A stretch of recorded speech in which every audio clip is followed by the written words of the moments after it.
like the secret romance of a farmer and her city friend. The dirt under Maya's fingernails had been there so long it felt like part of her skin, permanent as the calluses on her palms from years of working the land her grandmother left her. She was kneeling in the tomato field when she saw the black sedan pull up the gravel driveway, dust clouds billowing behind it like some kind of dramatic entrance in a movie she'd never watch. Her heart stopped. She knew that car. She knew the woman who would step out of it, all polished and perfect, smelling like expensive perfume instead of earth and sweat. Zara had texted 3 days ago saying she was coming to visit, and Maya had spent every hour since then trying to convince herself she could handle it, that seeing her former college roommate after 2 years wouldn't tear open wounds that had never properly healed. But as the car door opened and Zara stepped out in her designer jeans and silk blouse, sunglasses perched on her head like a crown, Maya felt every carefully constructed wall crumble to dust. Maya stood slowly, brushing dirt from her worn overalls, acutely aware of how different they looked now compared to their university days. Back then, Maya had been the scholarship student from rural America, working 3 jobs to afford textbooks while Zara floated through campus life with the ease of someone who'd never worried about money. They'd been assigned as roommates in their freshman year, and Maya had expected to hate this privileged city girl with her closet full of clothes that cost more than Maya's entire semester tuition. Instead, she'd fallen hopelessly, devastatingly in love. It happened slowly, like seasons changing, so gradual she didn't notice until she was completely submerged. Late-night study sessions where Zara would fall asleep on Maya's shoulder. Weekend mornings when Zara would drag her to farmers markets, insisting the city ones were trying to be like where Maya came from. The way Zara listened, truly listened. When Maya talked about the farm, about her grandmother's stories, about the fear of losing the only home she'd ever known. For 4 years, Maya kept her feelings locked away, convinced that someone like Zara could never want someone like her, convinced that their worlds were too different, that the gap between them was too wide to cross. But there had been moments that made her wonder, the way Zara's hand would linger on her arm, how she'd look at Maya, sometimes with an expression that seemed to hold entire conversations. Their last night of senior year, sitting on the roof of their apartment building, Zara had turned to her and said something that haunted Maya still. She'd said she didn't want to lose them, that Maya was the only real thing in her life. Maya had almost confessed everything right then, words trembling on her tongue, but fear had sealed her lips shut. What if she was wrong? What if she ruined everything? So she'd smiled and promised they'd always be friends. And then they'd graduated, and Zara moved to New York for a corporate job while Maya came home to save her grandmother's failing farm. They'd texted occasionally, called less frequently, until the communication dried up like summer soil, and Maya convinced herself it was better this way, easier to forget feelings that could never be returned. Zara was walking toward her now, picking her way carefully around muddy patches, and Maya's heart was doing something painful and wild in her chest. When Zara reached her, she didn't hesitate, just pulled Maya into a hug that smelled like jasmine and memories. Maya stood stiff for a moment before allowing herself to melt into it, to pretend for just a second that this meant something more than friendship. When they pulled apart, Zara was smiling that brilliant smile that had always made Maya's breath catch.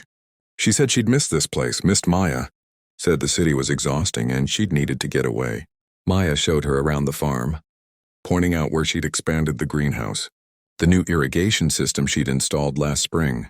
Zara asked questions, real questions, about crop rotation and soil health and farmers markets, and Maya felt something dangerous bloom in her chest, hope like wildflowers she couldn't control. Over the next few days, Zara settled into farm life with surprising ease. She helped with harvesting, her manicured nails getting dirty as she picked strawberries and peppers. She laughed at her own clumsiness when she accidentally pulled up a whole carrot plant instead of just the carrot.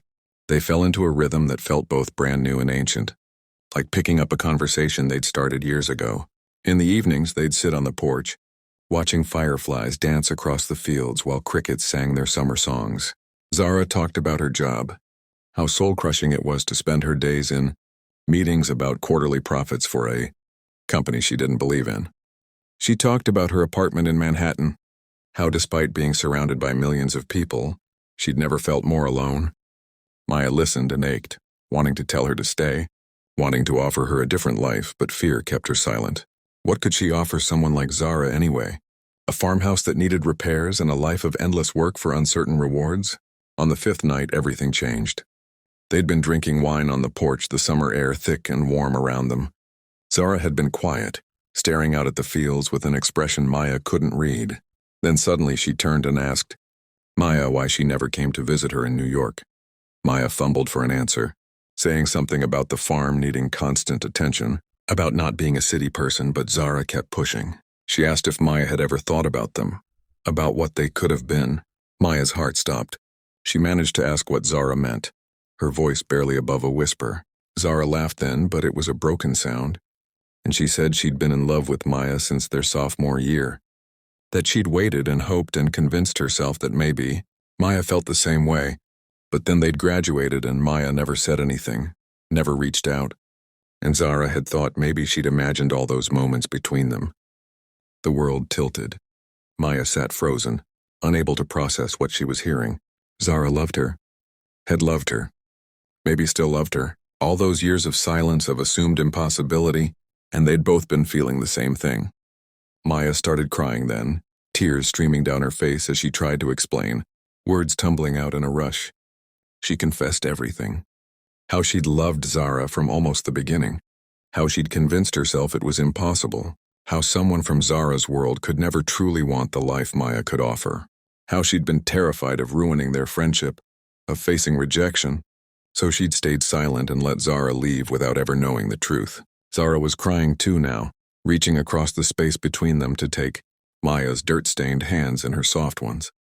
She said Maya was an idiot, said she'd spent 2 years dating people who felt like shadows, compared to what she'd had with Maya, said the city and the money and the career meant nothing if she couldn't share it with someone who made her feel real. They talked through the night, years of unspoken feelings finally given voice. Zara admitted she'd come to the farm not just to visit, but to see if there was still something between them, if maybe she'd been wrong about what she'd felt. Maya confessed she'd almost texted Zara 100 times, almost called, almost showed up in New York just to see her. They laughed at their own foolishness, at the time they'd wasted, at the fear that had kept them apart. As dawn started breaking over the fields, painting the sky in shades of pink and gold, Zara asked if it was too late, if they could try now if Maya wanted to. Maya kissed her then, finally, after years of dreaming about it. It was soft and sweet and tasted like wine and tears and coming home. They stayed on that porch as the sun rose, wrapped in each other's arms, making promises about figuring it out, about finding a way to make their different worlds fit together. The following weeks were both exhilarating and terrifying.